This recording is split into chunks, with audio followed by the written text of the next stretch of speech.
Augusztus 2-a volt a Roma Holokauszt emléknapja, amelynek alkalmából a 2006-ban felállított Dunaszerdahelyi Roma Holokauszt emlékműnél tartottak megemlékezést, immáron 19. alkalommal.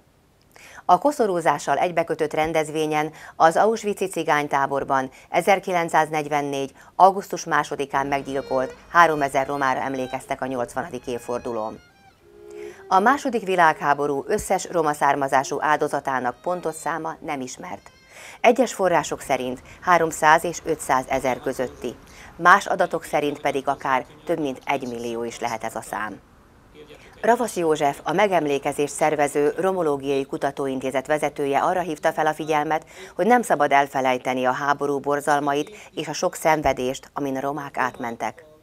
Hájos Zoltán polgármester arra emlékeztette a rendezvény résztvevőit, hogy a történelem során sokszor üldöztek embercsoportokat törzsi, vallási vagy nemzetiségi hovatartozásuk miatt. Hogy ez többé ne történjen meg, fontos a társadalmi béke, a közösségek együttműködése, egymás kölcsönös megbecsülése, valamint a fiatalok képzése. A megemlékezés főszónoka Eduard Csonka, a Roma ügyi kormánybiztos hivatala regionális koordinációs irodájának igazgatója volt. Keby Hitler vyhral vojnu, dnes by Romovia ako národ neexistovali. Mnohí si povedia, je to za nami, no nevraživosť ostala.